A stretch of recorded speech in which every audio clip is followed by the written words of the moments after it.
मैं राहुल गांधी को जानता हूँ, वो किसी को धक्का नहीं मारेंगे। प्रणाम सर, मुकेश सर ठीक है, अभी भी चक्कर से आ रहा है, घबराहट सी हो रही है। आज पहली बार इन्होंने प्रोटेस्ट किया, सबको रोक दिया और उसके बाद धक्का मुक्की और ये गुंडागर्दी, और अब सिर्फ अमित शाह जी की खाल बचाने के लिए ये अब इन्होंने साजिश शुरू की है। बीजेपी की दिल्ली से चुनी गई सांसद बांसुरी स्वराज ने कांग्रेस नेता राहुल गांधी के ऊपर हिंसक हमला के आरोप को आगे बढ़ाया। राहुल गांधी ने आज नीली शर्ट पहनकर संसद में प्रवेश करने की कोशिश की। बीजेपी के लोग गेट पर ही जमा थे। इसका कोई स्पष्ट वीडियो फुटेज अब तक सामने नहीं आया है, परंतु बीजेपी ने आरोप लगाया है कि संसद सारंगी के ऊपर राहुल ने हमला किया। उनके सर के बीचों बीच चोट आई। आपको शर्म नहीं आती है क्या राहुल? क्या शर्म नहीं आती है? क्या शर्म नहीं आती है? गुंडा करते हो, बूढ़े को गिरा दिया जाता है। इतना कौन सा गुंडा करते हो?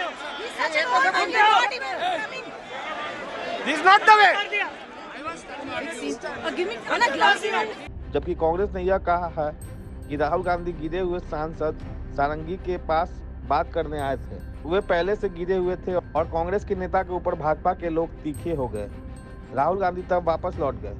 अभी तक तो इससे स्वीकार नहीं किया जा रहा है कि कांग्रेसी लोगों ने भाजपा सांसदों के ऊपर अंदर जाने के लिए हमला किया था, परंतु बीजेपी ने यह भूमिका ले ली है। नहीं, देखिए, मैं पता नहीं, आपके शांत हो जाए, आपके कैमरा में होगा। ये पार्लियामेंट की एंट्रेंस है, इसमें मैं अंदर जाने की कोशिश कर रहा था, तो बीजेपी के एमपी जो थे वो मुझे ऐसे रोकने की कोशिश कर रहे थे, धकेल रहे थे और मुझे धमका रहे थे, तो वो हुआ है बस।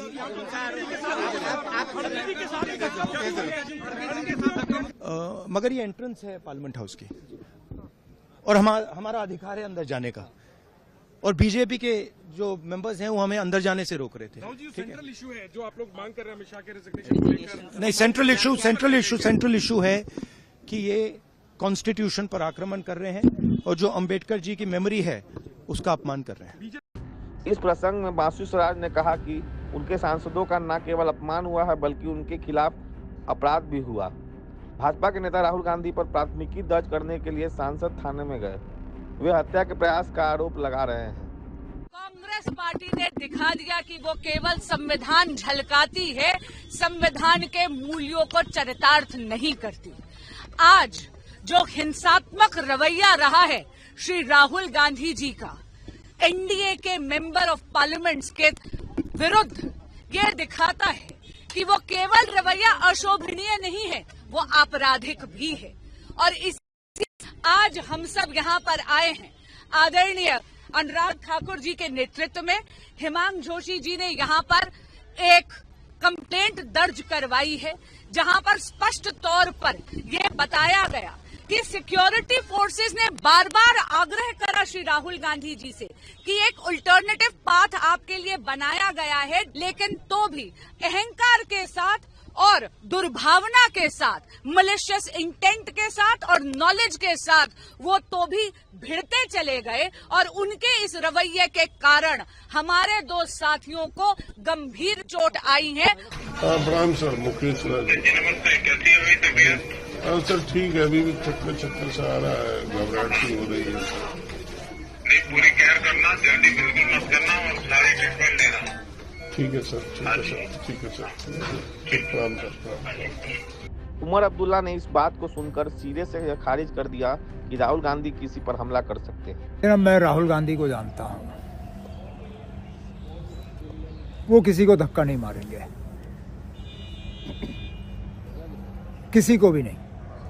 पार्लियामेंट तो दूर की बात, वो किसी को सड़क पे चलते हुए अगर भी दिखे तो उनको धक्का नहीं मारेंगे।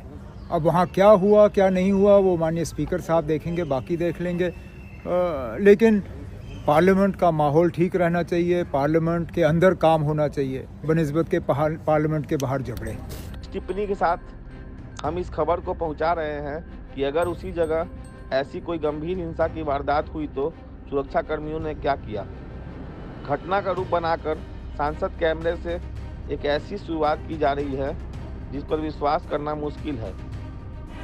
Today, while protesting, it was a peaceful protest. I was standing outside just below the staircase of Makar Dwar. Something happened to me which I really feel disheartened. Leader of opposition of the Lok Sabha, Shri Rahul Gandhi ji, came in very close proximity of me, and I really feel uncomfortable. And he started shouting at me, which I felt is very unbecoming of a leader of opposition. It is not that I cannot defend myself, but still then it would be very unbecoming. So I did not do that. But then what he did today, his action today was really bad, and I feel disheartened. And no lady member, let alone me, an ST lady member from Nagaland, should not be made to feel like this, sir. Rahul ji B.R. Ambedkar ji की photo लेकर शांतिपूर्वक जय भीम के नारे को बोलते हुए संसद में जा रहे थे। संसद में जाने से किसने रोका? आप देख लीजिए, हम इतने दिनों से प्रोटेस्ट कर रहे हैं, साइड में प्रोटेस्ट कर रहे हैं, जो भी आ रहा है जा रहा है, उसको पूरा रास्ता है।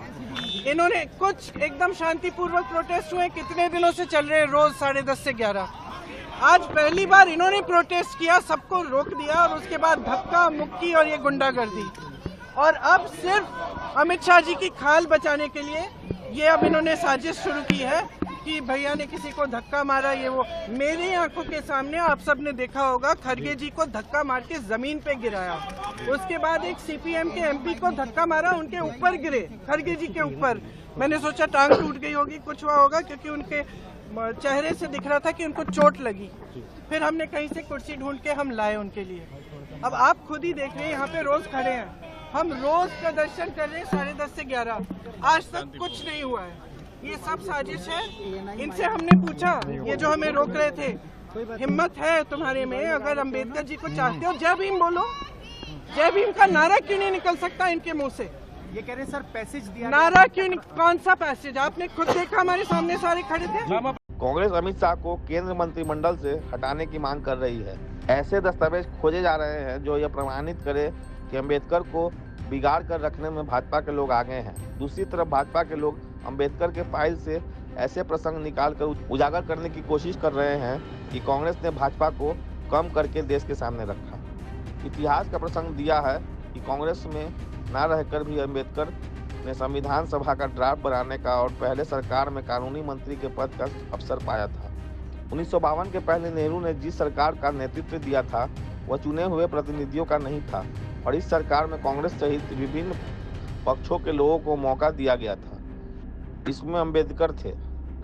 1952 के इलेक्शन के बाद चुनाव पर आधारित बहुमत पर आधारित कांग्रेस की पूर्ण बहुमत की सरकार बनी, तो उस सरकार में अम्बेडकर नहीं थे। बीजेपी की कोशिश यह है कि अम्बेडकर और अमित शाह के प्रसंग से देश का ध्यान भटक जाए। अमित शाह ने पूरे भाषण के क्रम में आवेग में अम्बेडकर के संदर्भ में ऐसी बात कह दी जिससे अम्बेडकर के प्रति अवमानना प्रकट हुई। पूरी घटना में बीजेपी स्थिति में ट्विस्ट देने के लिए जिस तरह के प्लॉट रखते हैं, यहाँ भी संदेह जाहिर हो रहा है।